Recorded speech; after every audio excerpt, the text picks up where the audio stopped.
الحمدللہ والصلاة والسلام علی رسول اللہ۔ محترم سامعین اور ناظرین اکرام، ایک ایسے پریکٹیکل اور اہم مسئلے پر بات کر رہا ہوں جو کہ بہت ہی زیادہ بڑا رول ادا کرنے والا ہے شادی شدہ زندگی میں۔ ممکن ہے میری بات کو سن کر کچھ لوگوں کو ہنسی بھی آ جائے، کیا یہ بھی کوئی مسئلہ ہے؟ لیکن یقین مانیے، اگر میں کسی گاڑی میں آ رہا ہوں اور اللہ نہ کرے کوئی حادثہ اگر ہونا ہے، ایکسیڈنٹ اگر ہونا ہے، تو بڑا گڈھا آنا ضروری نہیں ہے، یا کسی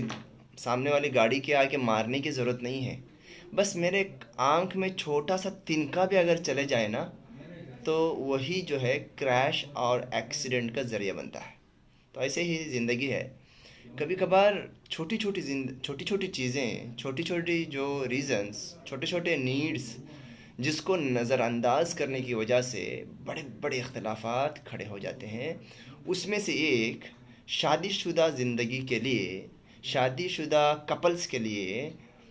اپنے پرائیویٹ لائف میں ان کو جینے کے لیے،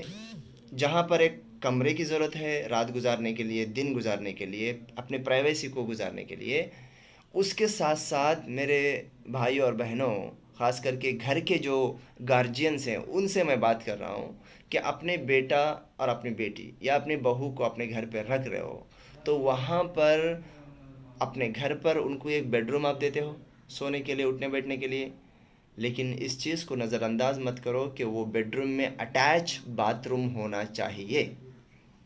اٹ از موسٹ ریکمینڈیبل۔ ہاں، معاف کرنا، میں ان میرے بھائیوں اور افراد کے بارے میں بات نہیں کر رہا ہوں جن کے مالی حالات خراب ہیں، جو کنسٹرکٹ نہیں کر سکتے، جتنا سپینڈ نہیں کر سکتے، لیکن میں ان سارے لوگوں سے کہہ رہا ہوں جو شادی میں بڑے سے بڑے کوٹ سوٹ خریدتے ہیں، نکاح کے کھانے کے لیے اننیسسری خرچہ کرتے ہیں، اور سجاوٹ اور ظاہری نمائش کے لیے بہت پیسہ خرچہ کرتے ہیں، لیکن ان کے گھر میں بیڈ روم میں شادی شدہ جوڑے کے لیے ایک اٹیچ باتھ روم نہیں ہے جہاں پر وہ جا کے اپنی پاکی حاصل کرے، کامن باتھ روم میں جانا پڑتا ہے۔ تو میں ان لوگوں سے کہہ رہا ہوں جو اس کو نظر انداز کر رہے ہیں، اور یہ تجربے کے بعد میں یہ بات کہہ رہا ہوں کہ بہت ساری لڑکیاں خاص کر کے اس وجہ سے پریشان ہو جاتی ہیں یا ذہنی تناؤ کا شکار ہو جاتی ہیں کہ بھئی ان کو جمع کرنے کے بعد، ان کا شوہر ان کی جمع کرنے کے بعد،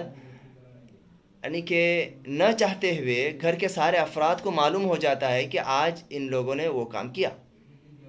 تو جس کی وجہ سے وہ ذہنی دباؤ میں آتی ہے اور اس کے غلط اثرات مرتب ہوتے ہیں۔ میرے بھائیوں، پہلی بات تو ہمیں یہ سمجھنا ہے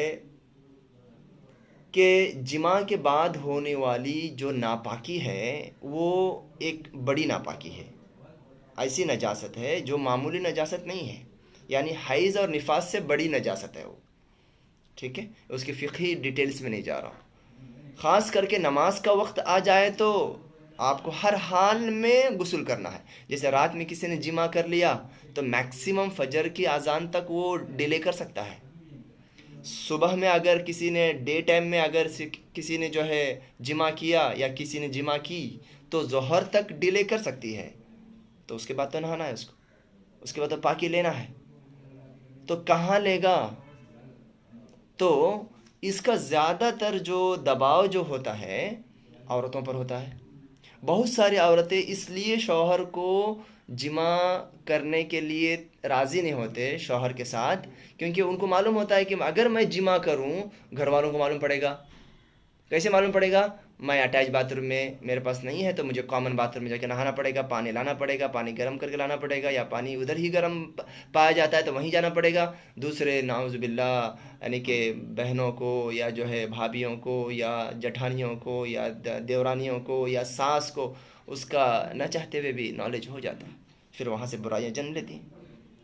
تو یہ جو عورت کے ذہن پر جو اس کا جو منفی، یہ نیگیٹو جو اثرات مرتب ہوتے ہیں، مرد کھانے پینے میں کم کرے چلے گا، اپنی بساط کے اعتبار سے آپس میں وہ عورت کمپرومائز کر لے گی، لیکن جہاں پر اس کی حیا اور شرم اور لجہ کی بات آتی ہے، آبرو کی بات آتی ہے، عورتیں بہت مشکل ہوتا ہے کہ وہاں پر کمپرومائز کر لیں، اور نہ ہی کمپرومائز کرنا چاہیے بلکہ اچھے انداز سے اس کو حل کرنے کی کوشش کرنا چاہیے۔ دیکھیے ہم نے جو دیکھا بڑے سے بڑے اختلافات اس وجہ سے ہوئے ہیں، میں مختصر طور پر بول رہا ہوں۔ دوسرا ہم نے یہ بھی دیکھا عورتوں کے بارے میں مرد لوگ عام طور پہ شکایت کرتے ہیں کہ میری عورت جماع میں یا صحبت میں یا انٹر کورس میں انٹرسٹ نہیں لیتی، دلچسپی نہیں لیتی۔ جب ہم اس کے اوپر بات کرتے ہیں، جب ہمارے لیڈی کاؤنسلرز ان سے بات چیت کرتے ہیں تو معلوم پڑتا ہے کہ اس کو یہ پریشانی ہے، کہ اس لیے وہ تیار نہیں ہوتی کہ اس کو نہانا پڑتا ہے، اور نہانا ایسا جیسا کہ گھنٹی بجا کے نہانا پڑتا ہے۔ سبحان اللہ۔ اس کی اور ایک جو ہے نقصان یہ دیکھیے، عورتوں کو آرگیزم نہیں آتا۔ آرگیزم مطلب ایک نمونے کا مزہ، ایک نمونے کی لذت ہوتی ہے جو شہوت کے موقع پر جب وہ کیا بولتے ہیں فور پلے کرتے ہیں، ملاعبت جو کرتے ہیں جب مرد کرتا ہے اور انٹر کورس کرتا ہے، اور ایک گھڑی ایسی آتی ہے جہاں پر اس کو راشہ آ جاتا ہے بدن کے اندر، ایک پانی کبھی کبھی باہر نکل جاتا ہے یا کبھی کبھی شرمگاہ کے اندر ہی وہ اچھل کے باہر ایک جگہ سے ایک جگہ پر وہ جو شفٹ ہو جاتا ہے۔ عورتوں کو، میکسیمم عورتوں کو اگر یہ پریشانی ہے، یعنی یہ اگر ان کے لیے ڈسٹربنس ہے، جیسے کہ بہت ساری عورتوں سے سنائی دیتا ہے کہ بھائی میں رات میں جاتی ہوں تو بچہ ہے میرے پاس، بچے کو دودھ پلانا ہے، میرا صبح میں ناشتے کو کیا پکانا ہے وہ مجھے فکر ہے، ساس کھٹکھٹائے گی دروازہ اس کا فکر ہے، زیادہ کچھ ہم آواز کریں گے کچھ کریں گے تو بازو ہی میں ساس کا کمرہ ہے، گھر اتنا چھوٹا ہے، تو مجھے آرگیزم کیسے آئے گا؟ اور یہ بھی لڑکیاں بولتی ہیں، اللہ حفاظت کرے ہماری بیٹیوں کی اور بچیوں کی، کہ بھئی اگر میں نہا لوں گی اور میں صحبت کر لوں گی تو مجھے ڈر لگا رہتا ہے کہ ابھی مجھے باہر جا کے نہانا ہے، اور مجھے تھوڑا سا ایک شرم اور لجہ آ جاتا ہے، جس کی وجہ سے وہ جو ہے وہ اس لذت کو پانے سے محروم ہو جاتی ہے، اور اس کے ذہنی طور پر اس کی خرابیاں، اور اخلاقی طور پر اس کی خرابیاں، اور رشتوں میں جو خرابیاں اور اتار چڑھاؤ وہاں سے پیدا ہو جاتے ہیں۔ تو یعنی کہ اس ویڈیو کا ایک میسج ڈائریکٹ یہ ہے، جن لوگوں کے پاس طاقت ہے، اگر نہیں بھی ہے تو دوسری چیزوں میں کٹ آف کریں، کرٹائل کریں، لیکن اپنے بیڈ روم میں اپنا اٹیچ باتھ روم بنانے میں دیری نہ کریں، چاہے تو قرضہ لے لے، چاہے تو جو ہے دوسری ذریعوں سے اس چیز کو جو ہے پورا کرے، تاکہ ایک پیاری اور سکون والی زندگیاں گزار سکیں، عورتیں زیادہ اس میں ٹارچر نہ ہوں۔ امید کرتا ہوں کہ بات اہم ہوگی آپ لوگوں کے لیے، اور اس کو آگے شیئر کریں۔ السلام علیکم ورحمۃ اللہ۔